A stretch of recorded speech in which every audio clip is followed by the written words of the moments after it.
A 14-year-old Russian girl was recruited to fight against the Nazis in World War II. Why? What ability did she possess that would make her such an important asset to the cause? Well, for starters, she could stop a heart using only the power of her mind. Welcome to the Lore Chronicles.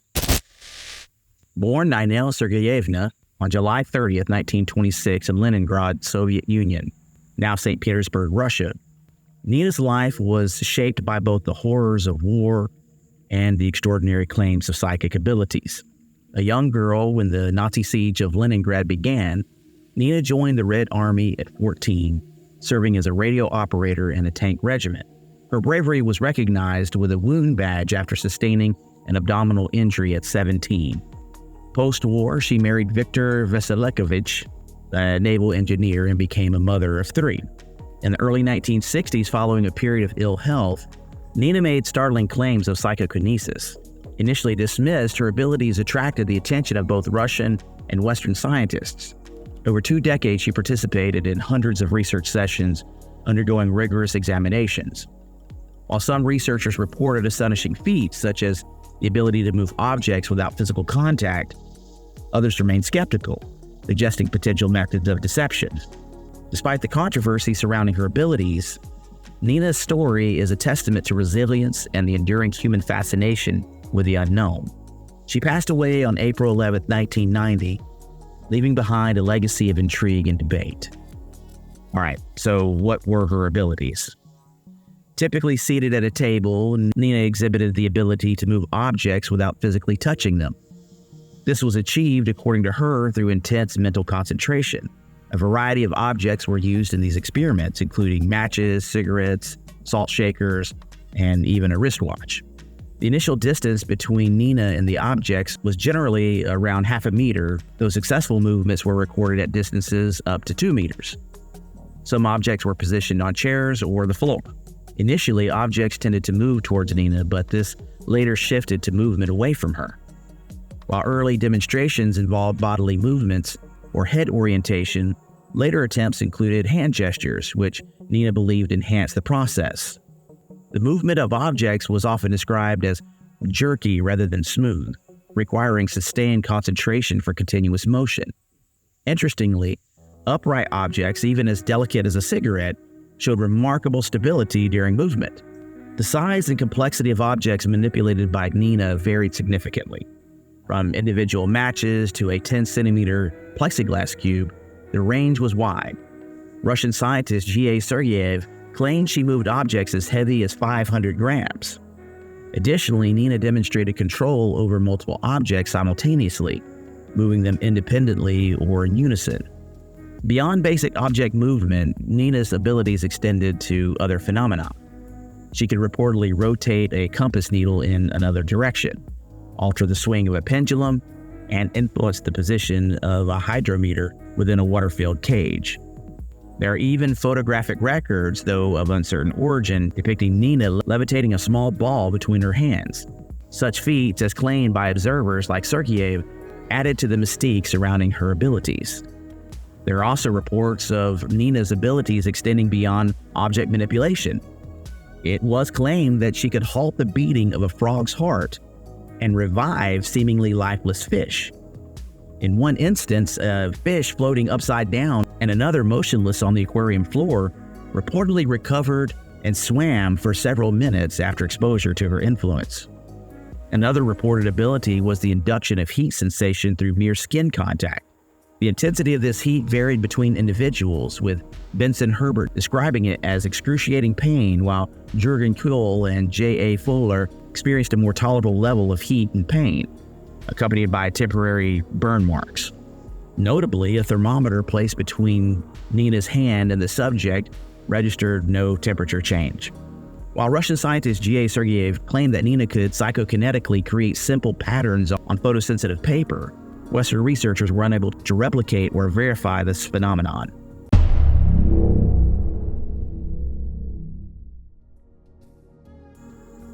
With all this interesting power, there has to be some sort of weakness or something that inhibits her abilities, right?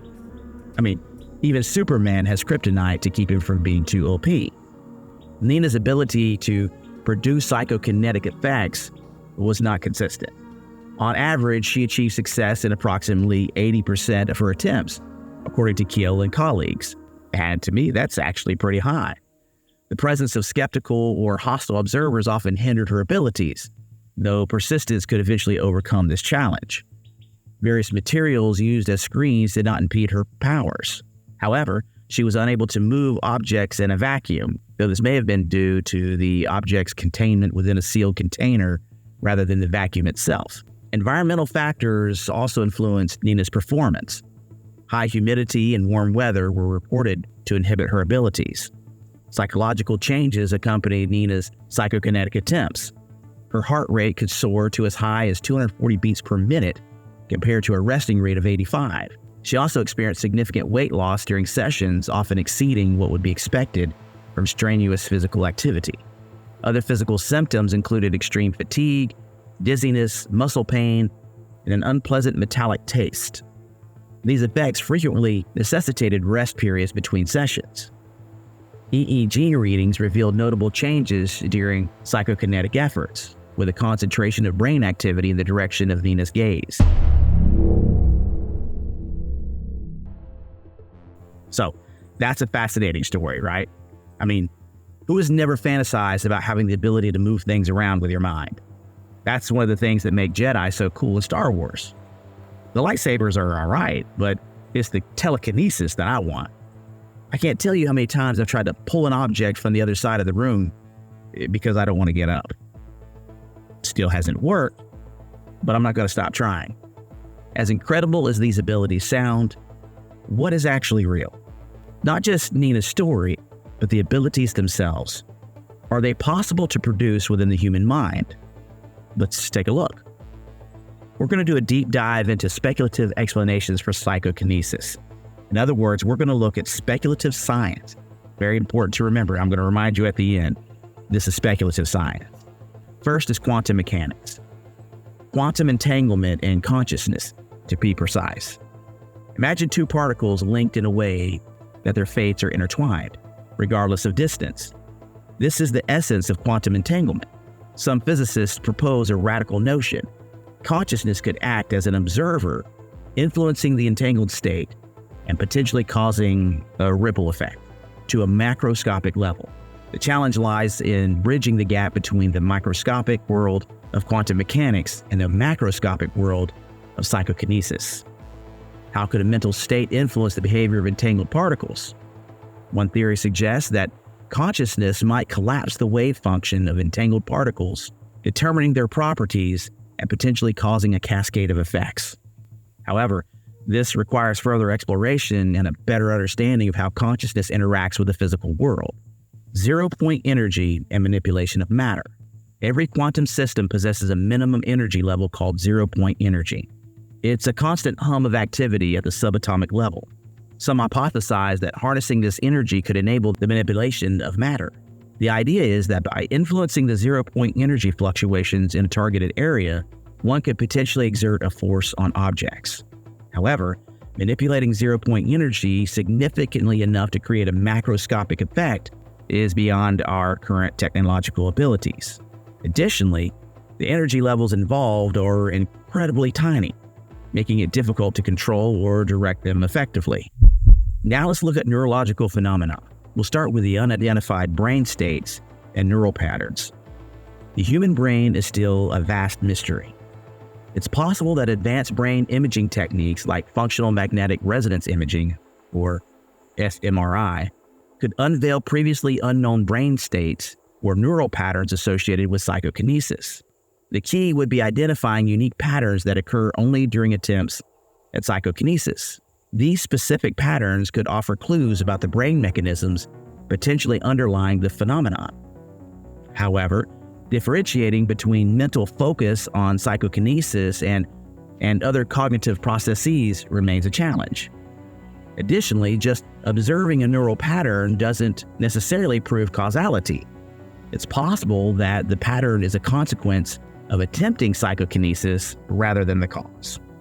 Electromagnetic fields and biofields. The brain generates weak electromagnetic fields. Some hypothesize that under specific conditions, these brain-generated fields could interact with external objects, influencing matter at a distance.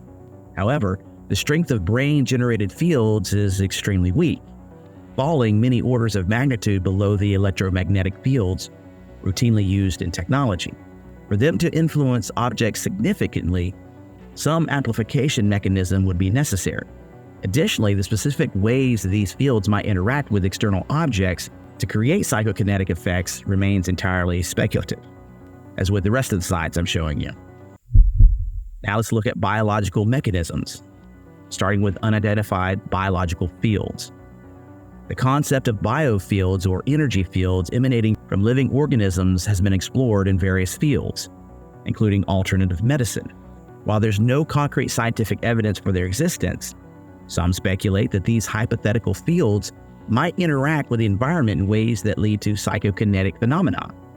If such fields exist, they could potentially carry information or energy that could influence physical streams. However, the nature of these fields, how they might interact with matter, and how they could be measured remains completely unknown. Cellular level manipulation. At the microscopic level, cells interact with their environment through various mechanisms. Some theories propose that under specific conditions, cells might develop unconventional abilities to interact with the environment, potentially leading to a macroscopic effect like psychokinesis. For instance, if cells could generate specific energy fields or emit particles with unusual properties, it could theoretically influence objects at a distance. However, there's no evidence to suggest that cells possess such capabilities, and the mechanisms by which this could occur remain, you guessed it, entirely speculative. Did you see that rain fall on my head? We're gonna keep on rocking. Finally, we'll look at environmental factors. Geophysical anomalies to begin. The Earth's geological makeup varies widely, with certain regions exhibiting unique geological features. Some speculate that these anomalies might create conditions conducive to psychokinetic phenomena. For example, areas with high levels of electromagnetic radiation or specific mineral deposits could potentially influence biological systems in ways that facilitate psychokinesis. However, identifying such locations and establishing a causal link between the geological features and psychokinetic abilities would be extremely challenging. Atmospheric conditions. The atmosphere is a complex system with various factors influencing its composition. Some propose that specific atmospheric conditions, such as variations in electromagnetic fields or the presence of certain particles, might amplify or inhibit psychokinetic abilities. For instance, solar flares or geomagnetic storms could potentially create conditions that enhance psychic ability and sensitivity. However, correlating atmospheric conditions with psychokinetic phenomenon is again difficult, and there's no scientific evidence to support that connection either, but it is an interesting theory. I would like to present some last-minute facts before we close out this episode. Number one, this is her actual name. I can't say that name, but maybe you can, and I would love to know how that is pronounced. I call her Nina because I saw that reference several times in the literature that I looked over when we were researching this episode. Secondly, when she joined the military at age 14, it wasn't because of her psychic abilities. From what I could tell, she actually joined the military, I believe with her father, and if I'm not mistaken, I think it was a tank regiment, and was actually injured at age 17, and then later on, she discovered these abilities as we talked about in the beginning of the episode. So, now that I've given you the speculative science behind the possibilities of these amazing abilities, it gives you some hope, right? It gives me some hope that some of these might be true one day.